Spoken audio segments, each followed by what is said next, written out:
بنگلہ دیش کی سابق وزیر اعظم خالدہ ضیاء 80 سال کی عمر میں انتقال کر گئیں۔ خالدہ ضیاء بنگلہ دیش کی پہلی خاتون وزیر اعظم تھیں۔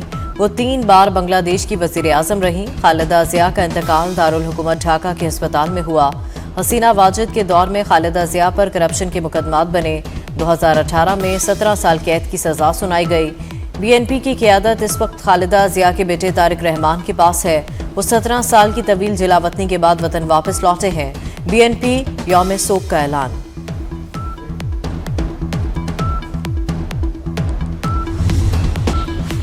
پاکستان نے اسرائیل کی جانب سے صومالی لینڈ کو تسلیم کرنے کا اقدام مسترد کر دیا۔ صومالی لینڈ کو ملک تسلیم کرنے کے اسرائیلی اقدام کے خلاف اقوام متحدہ کی سلامتی کونسل کا ہنگامی اجلاس۔ پاکستانی نائب مندوب عثمان جدون نے کہا کہ اسرائیل غزہ سے فلسطینیوں کو دربدر کر کے صومالی لینڈ بھیجنا چاہتا ہے۔ پاکستان اسرائیل کے صومالی لینڈ کو تسلیم کرنے کے لیے اسرائیلی اقدام کو مسترد کرتا ہے۔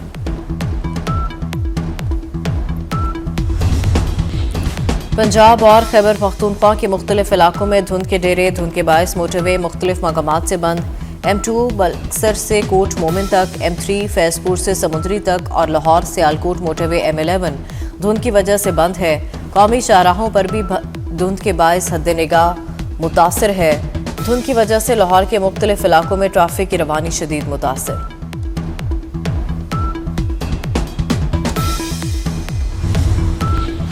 بارشیں برسانے والا سسٹم آج ملک میں داخل ہوگا۔ مختلف شہروں میں بارش، بالائی علاقوں میں برف باری کی پیش گوئی۔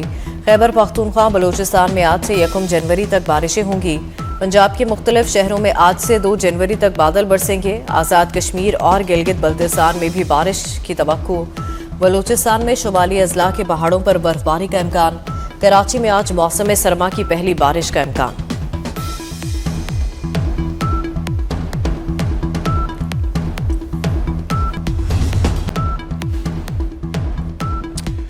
پنجاب اور خیبر پختونخوا کے مختلف علاقوں میں دھند کے ڈیرے، دھند کے باعث موٹر وے مختلف مقامات سے بند۔ M2 بلکسر سے کوٹ مومن تک، M3 فیض پور سے سمندری تک اور لاہور سیالکوٹ موٹر وے M11 دھند کی وجہ سے بند ہے۔ قومی شاہراہوں پر بھی بند کے باعث حد نگاہ محدود۔ دھند کی وجہ سے لاہور کے مختلف علاقوں میں ٹریفک کی روانی شدید متاثر۔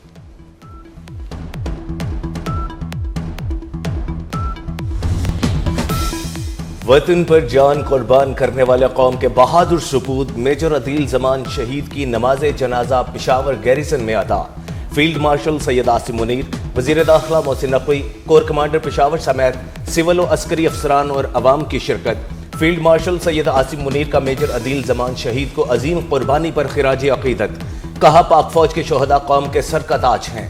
36 سالہ میجر عدیل زمان کا تعلق تمہیں وطن کی ہوائیں سلام کہتی ہیں۔ میجر عدیل زمان نے باجوڑ قلعہ کے خار میں خارجی دہشت گردوں سے لڑتے ہوئے جام شہادت نوش کیا۔ سیکیورٹی فورسز نے انٹیلیجنس بیسڈ آپریشن میں فتنۃ الہندوستان کے 5 خارجی دہشت گردوں کو ہلاک کر دیا۔ صدر مملکت، وزیر اعظم اور وزیر داخلہ محسن نقوی کا دہشت گردوں کے خلاف کامیاب آپریشن پر سیکیورٹی فورسز کو خراج تحسین۔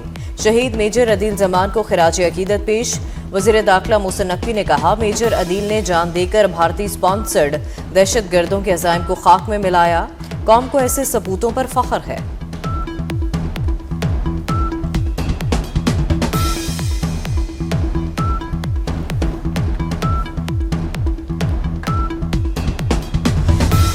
سب سے بڑا ہتھیار میڈیا فیکٹر کو لے کر رہے ہیں، ایک جھوٹا بیانیہ بناتے ہیں۔ اب دہشت گرد جو بھی مذموم مقاصد ہیں ان کے لیے وہ ان بچوں کو یوز کر رہے ہیں۔ واٹس ایپ گروپ بنا کر تنظیم ہے، انہوں نے اس کو ان کی ذہن سازی کی، سوشل میڈیا پر کسی کو ہیرو بنا کر پیش کر کے اور بچی کی ذہن سازی کی گئی اور ان کو تیار کیا گیا کہ یہ یہاں پر کراچی میں آ کر خودکش بمبار بنے، لیکن ہماری انٹیلیجنس ایجنسیز کی بروقت کارروائی کی وجہ سے الحمدللہ یہ بچی بھی بچ گئی۔ دشمن ہماری بچیوں کو استعمال کر کے ہمارے ہی خلاف تباہی پھیرنے کی کوشش کر رہے ہیں۔ کراچی بڑی تباہی سے بچ گیا۔ BLA اور BLF کی گھناؤنی سازش بے نقاب۔ خودکش حملوں کے لیے تیار کمسین لڑکی کو بچا لیا گیا۔ وزیر داخلہ سندھ ضیاء الحسن لنجار نے پریس کانفرنس میں تفصیلات بتائیں۔ کہا بچی کو کراچی میں خودکش حملوں کے لیے تیار کیا گیا۔ بچی کی ذہن سازی کے لیے واٹس ایپ گروپ میں ایڈ کر کے ریاست مخالف مواد بھیجا گیا۔ ایڈیشنل IG CTD نے کہا بچی والدہ سے چھپ کر موبائل استعمال کرتی، دہشت گرد ہینڈلرز نے اسی کمزوری کا فائدہ اٹھایا۔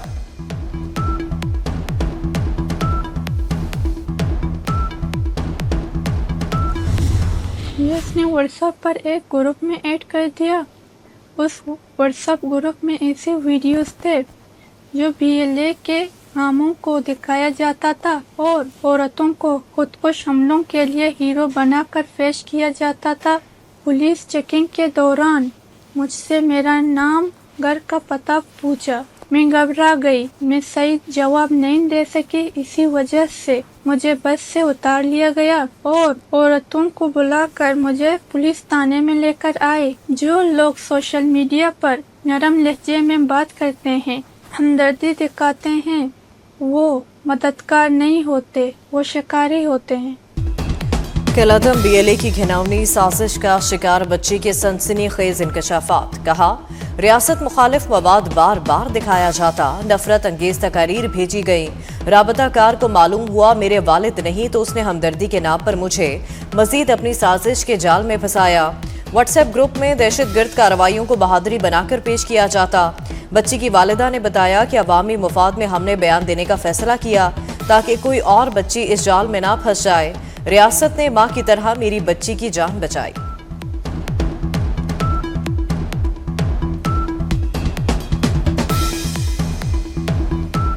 پولیس ریاست ہمارا عزت دیتا، ہمارا شکر گزار، ہمارا عزت دیتا۔ جی میری امی کہہ رہی ہیں شکریہ ان لوگوں کا جس نے میرے بیٹی کی جان بچائی ہے، عزت، اور میں بہت خوش ہوں کہ میری بیٹی میرے پاس صحیح سلامت ہے۔ بندوق اٹھانے والے گمراہ لوگ واپس آ جائیں تو ریاست کے دروازے کھلے ہیں۔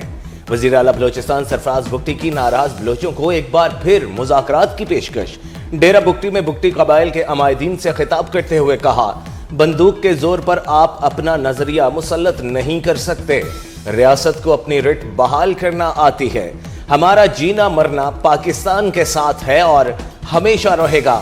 تقریب میں سرفراز بگٹی کو بگٹی قبیلے کا 8واں چیف چنا گیا۔ دنیا سے مقابلہ کر رہے ہیں اور فخر کے ساتھ کہہ سکتے ہیں کہ اب یہ سندھ کا ادارہ بن چکا ہے، اور جہاں دل کے علاج 100% مفت ہوتا ہے۔ پاکستان پیپلز پارٹی نے، ہم نے، ہمارے سندھ حکومت نے بھی 18ویں ترمیم کے بعد اور ڈیولوشن کے بعد سندھ میں جو ہیلتھ کا شعبہ ہے، جو ہمارے انسٹیٹیوشنز ہیں، انویسٹ کیا، ترجیح کیا۔ Graduates never forget where you come from. Larkana is not just a city. It is a symbol of resistance against injustice, of belief in democracy and service to the common people. صحت کی سہولتوں کے معاملے میں ہمارا مقابلہ کسی صوبے سے نہیں، دنیا سے ہے۔ بلاول بھٹو کا لاڑکانہ میں شہید محترمہ بے نظیر بھٹو میڈیکل یونیورسٹی کے کانوکیشن سے خطاب، کہا سندھ میں دل کے مریضوں کا مفت علاج ہو رہا ہے۔ 18ویں ترامیم کے بعد پیپلز پارٹی نے صحت کے نظام میں بہتری پر توجہ دی۔ خیرپور گمبٹ میں ملنے والی سہولتوں کا کراچی اور لاہور کے ہسپتال میں بھی مقابلہ نہیں کر سکتے۔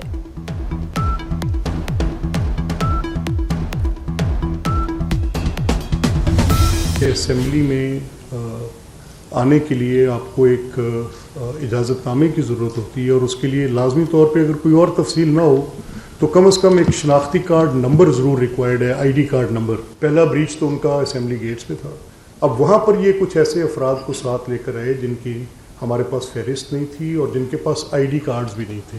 گھراؤ جلاؤ کے مقدمات میں ہیں جن کے اندر انہوں نے کچھ، ان کے اندر ایسے لوگ بھی شامل ہیں جو کہ ان انسیڈنٹس میں جن میں ریڈیو پاکستان پشاور کی بلڈنگز، جن میں قلعہ بالا حصار کی بلڈنگز کے کنوکٹڈ لوگ ہیں جن کو وہ ساتھ لے کے پھر رہے ہیں۔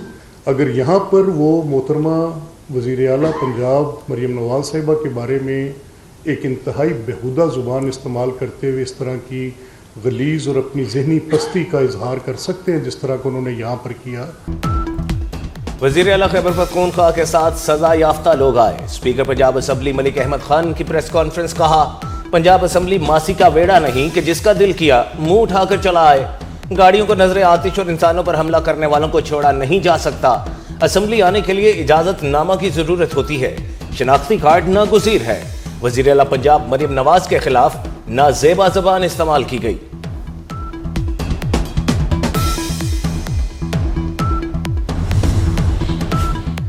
وزیر اعلیٰ خیبر پختونخوا سہیل آفریدی کا وزیر اعلیٰ پنجاب مریم نواز کے نام احتجاجی خط۔ دورہ پنجاب کے دوران بدسلوکی کا الزام، لکھا لاہور میں سیکیورٹی اقدامات کے نام پر شہریوں کو مشکلات میں ڈالا گیا، آئندہ ایسے اقدامات نہ کیے جائیں، بین الصوبائی احترام ملحوظ خاطر رکھا جائے، اپنے اوپر لگنے والے الزامات کو مسترد کرتا ہوں، یہ خط مستقبل میں قانونی اور ادارہ جاتی کارروائی کا حصہ ہوگا۔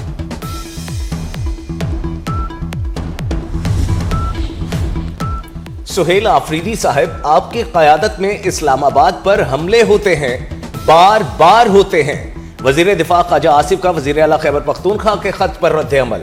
سہیل آفریدی کو مخاطب کرتے ہوئے کہا، آپ اور آپ کی پارٹی قیادت پاکستان کی وحدت پر حملہ کرتی ہے۔ آپ کے ورکرز آپ کی قیادت کی آشیر بات سے سوشل میڈیا پر انتہائی گندی زبان استعمال کرتے ہیں۔ کراچی کا کھلا مین ہال ایک اور معصوم بچے کی جان لے گیا۔ افسوسناک واقعہ کورنگی انڈسٹریل ایریا میں پیش آیا۔ بچے کی عمر 8 سال تھی، کھیلتے ہوئے کھلے مین ہال میں گر گیا۔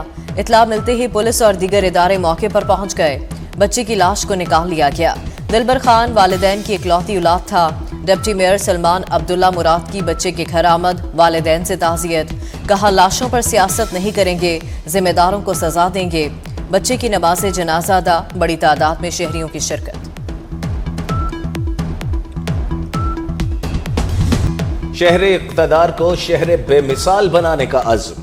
اسلام آباد میں ایک اور منصوبہ محسن سپیڈ سے مکمل۔ شاہین چوک انڈر پاس 31 دسمبر کو کھول دیا جائے گا۔ وفاقی وزیر داخلہ محسن نقوی کا دورہ، کام کا جائزہ لیا۔ منصوبے کے اطراف مزید پودے لگانے کی ہدایت، کہا شاہین چوک انڈر پاس کو 31 دسمبر تک ٹریفک کے لیے کھول دیا جائے گا۔ شہریوں کو درپیش ٹریفک کا دیرینہ مسئلہ مستقل حل ہوگا۔ چیئرمین CDA نے وزیر داخلہ کو بریفنگ دی۔ اسلام آباد میں داخلے کے لیے گاڑیوں پر ایم ٹیگ لگانے کی ڈیڈ لائن میں 2 روز باقی۔ 31 دسمبر قریب آتے ہی شہر کے تمام ایم ٹیگز پوائنٹس پر گاڑیوں کی لائنیں لگ گئیں۔ اب تک 1 لاکھ گاڑیوں نے ایم ٹیگ رجسٹریشن کروا لی۔ 1 جنوری سے بغیر ایم ٹیگ گاڑیاں اسلام آباد میں داخل نہیں ہو سکیں گی۔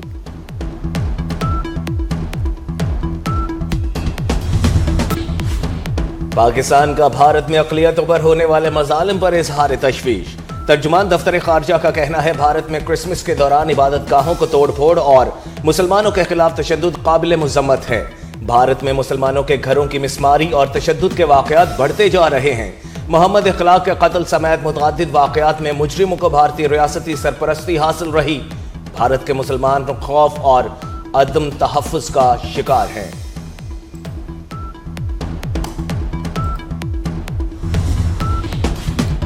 سینیٹر شہری رحمان کی بھارت کی جانب سے دریائے چناب پر پن بجلی منصوبے کی مذمت، کہا دلہستی سٹیج 2 پن بجلی منصوبے کی منظوری سندھ طاس معاہدے کی خلاف ورزی ہے۔ بھارت کا مقبوضہ جموں کشمیر میں متنازع پن بجلی منصوبہ پاکستان کے تسلیم شدہ آبی حقوق پر براہ راست حملہ ہے۔ دریائے چناب پر کسی بھی نئے بھارتی منصوبے سے پاکستان کی آبی، زرعی اور ماحولیاتی سلامتی کو شدید خطرات لاحق ہوں گے۔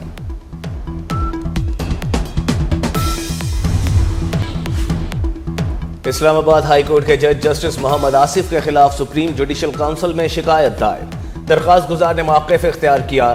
جسٹس محمد آصف کے بیٹے کی گاڑی کی ٹکر سے 2 لڑکیاں جاں بحق ہوئیں۔ جسٹس آصف نے اثر و رسوخ اور ریاستی مشینری استعمال کرتے ہوئے ورثہ پر دباؤ ڈالا۔ جسٹس محمد آصف کے خلاف انکوائری کی جائے اور الزامات ثابت ہونے پر عہدے سے ہٹایا جائے۔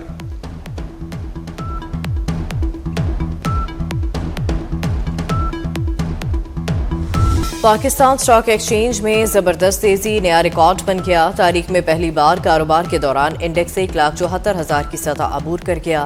انڈیکس میں 1,700 سے زائد پوائنٹس کا اضافہ۔ سونے کی فی تولہ قیمت میں 5,500 روپے کی بڑی کمی ریکارڈ۔ ملک بھر میں فی تولہ سونے کی قیمت 4,70,162 روپے ہو گئی۔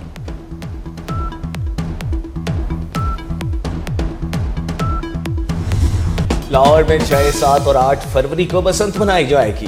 ڈپٹی کمشنر نے بسنت 2026 کا نوٹیفیکیشن جاری کر دیا۔ ضلعی انتظامیہ، پولیس، کائٹ فلائنگ ایسوسی ایشنز اور شہریوں کے لیے SOPs جاری کر دیے گئے۔ پتنگ اور ڈرون مینوفیکچررز کی رجسٹریشن کے لیے ای بیز ایپ اور آن لائن پورٹل بھی فعال۔ سائبر کرائم کے ذریعے ہونے والے مالیاتی جرائم میں 36% کمی، خصوصی آپریشن کے دوران 35 مقدمات درج، ملزم گرفتار۔ سائبر فراڈ اور مالیاتی گھپلوں میں ملوث ملزمان سے 40 کروڑ روپے سے زائد برآمد کیے گئے۔ آن لائن فراڈ اور ڈیٹا چوری اور دیگر سنگین نوعیت کے 2000 سے زائد کیسز کی چھان بین کی گئی۔ National cyber crime investigation agency نے سالانہ کارکردگی رپورٹ جاری کر دی۔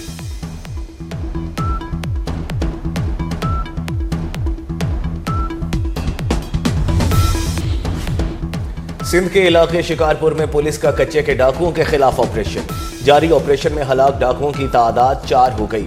آپریشن میں اب تک 22 ڈاکو زخمی بھی ہوئے۔ ڈاکوؤں کے متعدد ٹھکانوں کو تباہ کر دیا گیا۔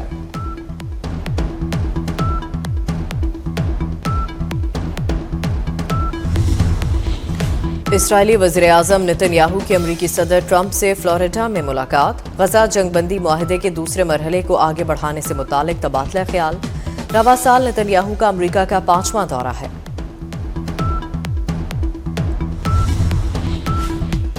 سردی بڑھتے ہی اسرائیلی فوج کے مظالم اور سرد مہری میں مزید اضافہ۔ شدید سردہ اور بارش سے بھیگتے خیموں میں شیرخوار بچوں کی زندگیاں خطرے میں پڑ گئیں۔ فلسطینی جرنلسٹ سنڈیکیٹ کی فریڈمز کمیٹی کی رپورٹ کے مطابق غزہ میں 300 میڈیا ورکرز شہید ہو چکے۔ صحافیوں کے گھروں، پناہ گاہوں، میڈیا ورکرز کے علاقوں کو نشانہ بنایا گیا۔ ادھر القسام بریگیڈ نے اسرائیلی حملے میں حماس رہنما ابو عبیدہ کی شہادت کی تصدیق کر دی۔ اور دبئی میں گلوب سپورٹس ایوارڈ کی رنگا رنگ تقریب۔ ارشد ندیم کے لیے ایتھلیٹ آف دی ایئر کا ایوارڈ۔ شیخ منصور محمد بن راشد آل مختوم کے بیٹے نے ارشد ندیم کو ایوارڈ سے نوازا۔ Star footballer Cristiano Ronaldo مشرقی وسطی کے بہترین کھلاڑی قرار۔ پی ایس جی کے عثمان ڈیمبلے نے سال کے بہترین مرد کھلاڑی کا ایوارڈ جیت لیا۔ سربیا کے ٹینس سٹار نوواک جوکووچ کو پہلا گلوب سپورٹس ایوارڈ دیا گیا۔